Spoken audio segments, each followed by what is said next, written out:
the Board of Trustees of the congregation, and our reading this morning, chosen by Reverend Rachel, is by James Luther Adams. It's from an article, Guiding Principles for a Free Faith, which is a section of his book on being human religiously, which are selected essays in religion and society, which he wrote in 1976 after he had retired from the Harvard Divinity School. He wrote, "The second major principle of religious liberalism is that all relations between persons ought ideally to rest on mutual free consent and not on coercion. Obviously, this principle cannot be advocated in any strict or absolute sense. Education, for example, may be compulsory within the liberal state, if not in the liberal church. All responsible liberals recognize the necessity for certain restrictions on individual freedom. They also recognize that persuasion can be perverted into a camouflage for duress. Nevertheless, free choice is a principle without which religion or society or politics cannot be liberal."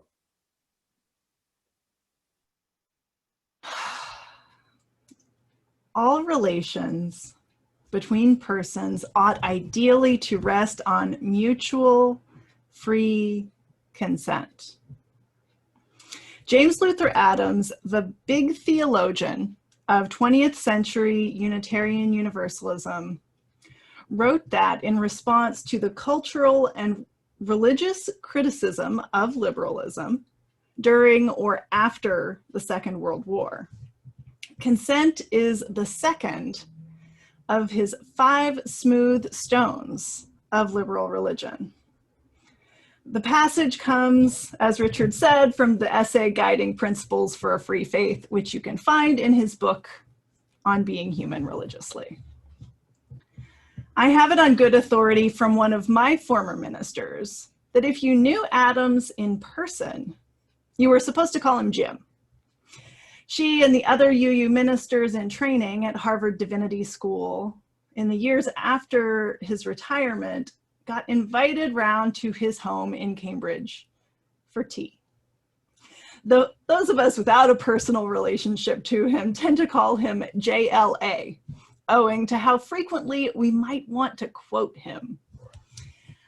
I find it fascinating that JLA, in this essay about religious principles, expands consent to apply to all human relationships.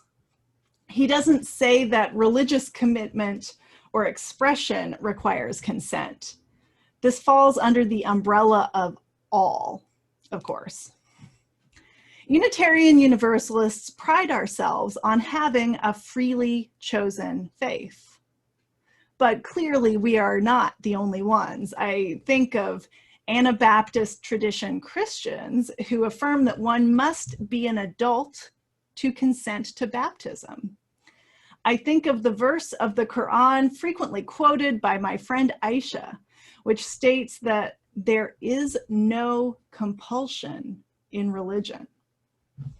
Human beings must be free to choose how we find and express meaning in our lives.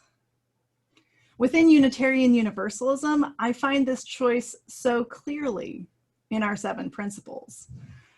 Not the principles themselves individually, well, except for the 5th one about the democratic process, but I find the idea of consent layered into the preamble of the principles. We, the member congregations of the Unitarian Universalist Association, covenant to affirm and promote. There are at least 3 levels of consent in that language. Member congregations. The congregations have said yes to their association, and implicitly everybody in those congregations, everyone who makes up those congregations, also has freely said yes. 2, covenant. Enter an agreement together. 3, to affirm and promote. To say yes to the forthcoming principles, and to be part of creating a world that actually works this way. All last year, when I preached on the 7 principles, I pointed out that you can find them at the front of the hymnal, or on posters throughout our building, or in those handy dandy wallet cards in the foyer. All of these things are true, but I don't think I mentioned where they really live, in the active covenant sense. They live in the bylaws of the Unitarian Universalist Association, Article 2, in fact. At this year's General Assembly, the co-moderators charged a new Article 2 commission with re-examining our principles and sources, which are also in Article 2. We haven't had a major revision of these principles and sources since the 90s, and I know 90s fashions are back and it doesn't seem that long ago, but we're talking 30 years. There was a proposed revision that didn't pass some 10 or 15 years ago. The General Assembly had the choice, but didn't vote in favor. Since then, we've changed the language of the second source from prophetic women and men to prophetic people, recognizing the wisdom of non-binary people and children, for that matter. And then there's the 8th principle. Have you heard of the 8th principle? If you were paying attention in this year's General Assembly recap service, you have. The 8th principle is journeying towards spiritual wholeness by working to build a diverse, multicultural, beloved community by our actions that accountably dismantle racism and other oppressions in ourselves and our institutions. It is an explicitly anti-racist principle.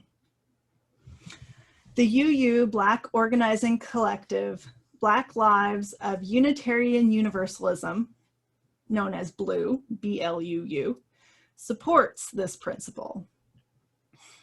Many congregations have made the choice to affirm and promote the 8th principle along with the other 7 within and from their congregations. You'll hear more about the 8th principle as we continue our commitment to anti-racist work in our congregation. And you'll hear more about the work of the Article 2 Commission as time goes on as well. And then the General Assemblies in 2022 and 23 will vote on their proposal. But in the culture at large, where we most frequently think of consent and talk of consent is in regard to sex. If you're not in a place to hear talk of sexual consent right now, you are welcome to mute me and turn the volume back on in a couple minutes, or at the latest when the hymn slide pops up. But I won't be too explicit. Consent. There is no such thing as non-consensual sex, after all. There are videos on YouTube. Anyone remember the consent tea video? It's pretty good. I'll put it on Facebook later. There are apps for getting a record of consent, of sexual consent before initiating sex, like a notary. Or, you know, the old-fashioned way is to talk.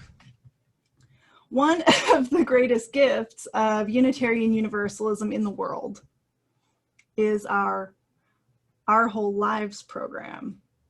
We teach our children, and increasingly our adults as well, comprehensive sex ed.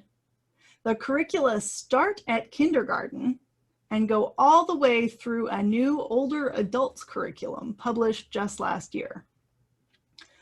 The program covers age-appropriate discussions of relationships, gender identity, sexual orientation, sexual health, cultural influences on sexuality, and of course, consent. Sex educators have pointed out that real consent is informed, enthusiastic, and ongoing. You can't really say yes if you don't know what you're agreeing to, including if you are unconscious or drunk. Not no is not the same as yes.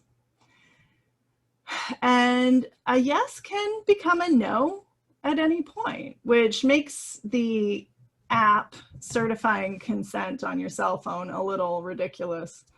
But really, do you want to have sex with someone who doesn't want to have sex with you? It's not sex. If you don't act on it, it's a fantasy. If you do act on it, it's sexual assault. So we work to give our people the information they need to make the right sexual choices for them. Starting at our youngest age with dilemmas like, how do you ask your friend for a high five? What does it feel like to say yes? And what does it feel like to say no? What does it feel like to hear yes? And what does it feel like to hear no? Consent. I said at some point back in the spring that we would learn a lot about consent in this pandemic, along with some other principles that are also always a good idea. It has become clear that the way we are together or not is incredibly important right now. It is impossible to stand further away from someone than they are from you. We mutually negotiate risk right now by adjusting how we position ourselves, by choosing how and when we wear our masks, by thinking through the settings where and when we meet. Just this week, the news came out that the president of this country tested positive for COVID-19.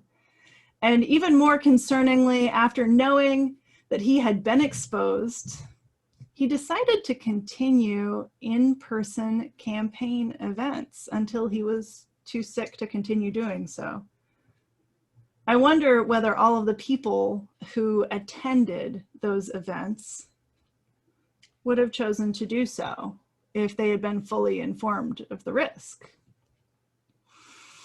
How do they feel about the president's choice to risk transmitting the disease to them? Will they continue their support? I suppose some will, but some may not. Knowing what they know now, that is their choice to make. But what's more important is whether or not they take the chance of risking others unknowingly. Their community members are counting on them to do the right thing by getting tested, wearing a mask, and notifying everyone they have been with since the president put them at risk. But let's get back to JLA. All relations between persons ought ideally to rest on mutual free consent. Free choice is a principle without which religion or society or politics cannot be liberal. The liberty of choice, of free mutual consent, is a religious value for us. It binds us to each other. It binds us to the world we want to live in. This second smooth stone reminds us to love each other's freedom to say yes as much as we love our own, and to love our own yes no less than anyone else's. in the spirit of yes, I invite you to join in singing hymn number 6, Just as Long as I Have Breath.